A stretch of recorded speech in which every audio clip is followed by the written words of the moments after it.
Have been a different team since Joe Mazzulla took over as head coach 3 seasons ago. In his first season at the helm, Mazzulla and the Celtics won 57 games. They made it to the conference finals. Boston lost to the Heat in a wild 7-game series where they came back from down 3 games to none. Then Boston won 64 games in the following season, 14 more games than the next closest Eastern Conference team, on their way to their 18th NBA title when they beat the Mavericks in 5 games. All signs pointed to a repeat as the Celtics recorded another 60-win season before superstar Jayson Tatum ruptured his Achilles in Game 4 of the Eastern Conference semifinals against the Knicks.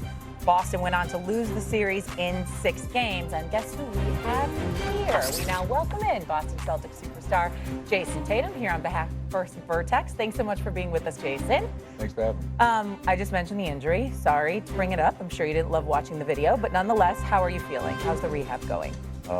It's going all right. It's been a long journey. Believe it or not, today is 19 weeks.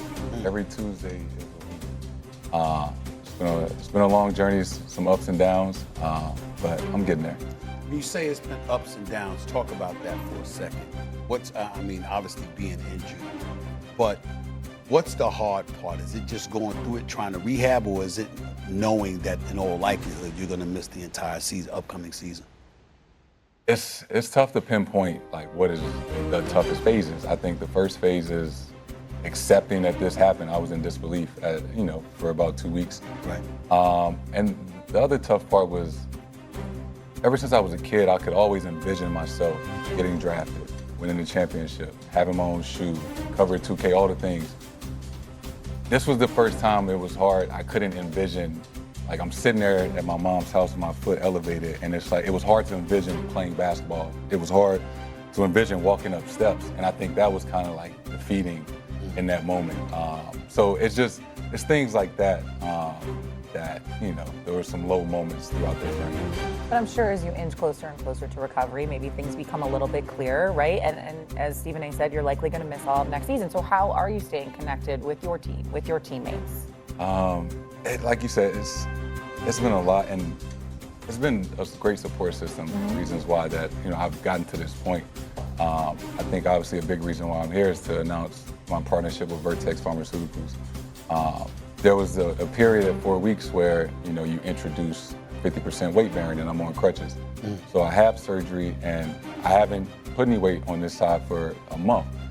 So talking to the doctor, he's like, you're going to experience some discomfort and some pain. And that's when, we had a conversation. We went through my medical history, and he prescribed me Jornavix, which is a non-opioid for moderate to severe acute pain. And like anything, has side effects that, you should talk to your doctor about. But for me, it relieved the pain, and it gave me a clear mind going into rehab at that moment. I was confident to attack whatever I was trying to do, during that time. When I think about you, I'm going to tell you what I think is going to be the upside to it. I mean, you may not feel this way, but I do. You're a 6-time All-Star, you're a 5-time All-NBA player. Obviously, you're a champion. Conference finals, NBA finals, you've done all of this. But there's been an absence of appreciation for who you are. You're a great player, model citizen, everybody loves you. But a lot of people look at you and know, when they talk about superstars in the NBA, they don't talk about you like that, even though they know that's what you are.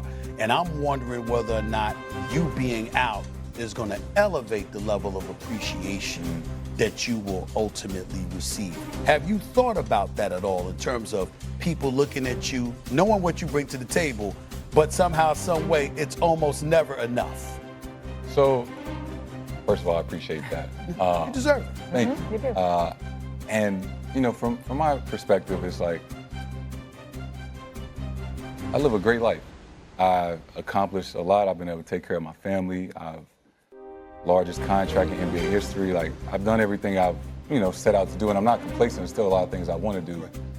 I'm certain I'm not the only person that feels like they don't get enough credit. I think that's just the nature of being one of the best players in the NBA, that you're going to get criticized, when things don't go the right way, and you feel like you never get enough credit. So I'm not going to say like, everybody's against me or anything like that. I'm certain my mom might feel that way. Yeah.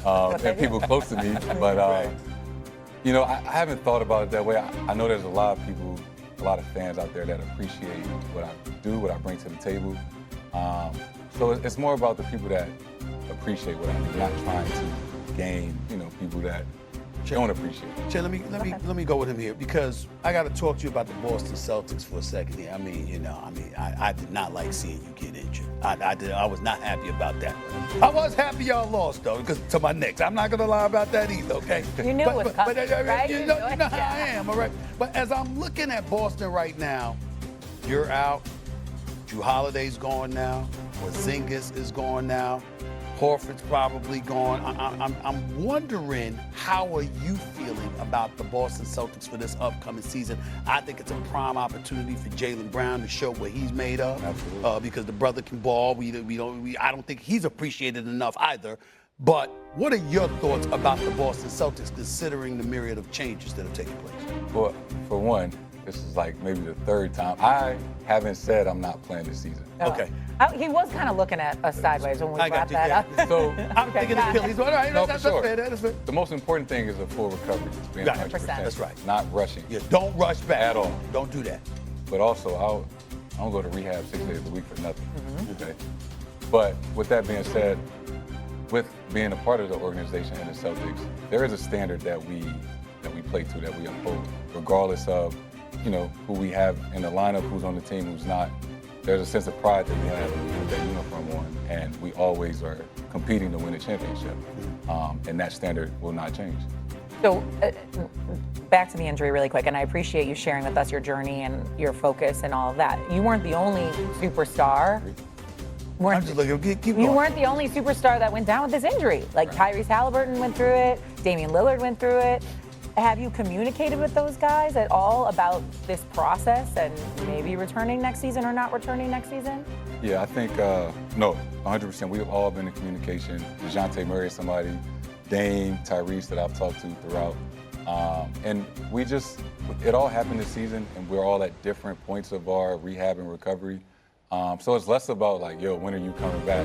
I text Dame and DeJounte all the time because they're ahead of me and like, yo, like, what are you doing now? What are your workouts looking like now? So we're all in the same boat, just kind of checking up on each other and keeping it in touch. And it's been very helpful. Let me go back to the Boston Celtics again, please. Please. Before the injury took place, y'all shocked everybody because the Knicks won the first 2 games against y'all in that series. We didn't see that coming. And Jalen Brunson won't let me live it down. How I had y'all taking them out in 5 initially, okay? And then they shocked the world. They went up 2-0. How are y'all down 0-2, losing those first 2 games to the Knicks in the series? How'd that happen? You still got to play the game, and you got to give them credit. They played well, especially down the stretch. Jalen made some incredible plays. Mikal Bridges had some incredible plays on defense, and we didn't play well enough to win. Right, you have to give the other team credit. We played well enough to win Game 3, and Game 4. Right, it was a back and forth game. It was a really good game. I think I got hurt. We might have been down 7 or 8, and I've played this in my head 1,000 times. What happens if I never got hurt? And I've wrestled with that. We go home and they won Game 5.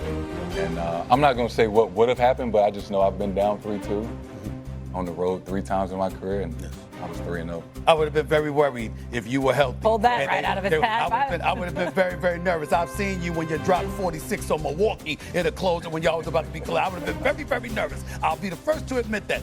But I'm going to give the Knicks credit. They beat us, and they deserve it. You gave them credit. You give them credit, so no problem. Having said that, I now scour the Eastern Conference, and here's how I look at it.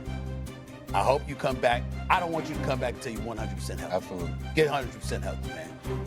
But I'm assuming it's going to be hard for you to do that this season.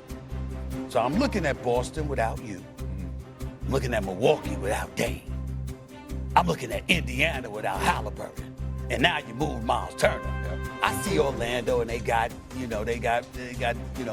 I got that part. I can't ignore Detroit and Cleveland. Yeah. But I see this as a prime opportunity for the New York Knicks to take advantage of this opening here. It ain't our fault, you got injuries. You got injuries. It's a prime opportunity. That's part of the game. How are you looking at the Eastern Conference? What do you see?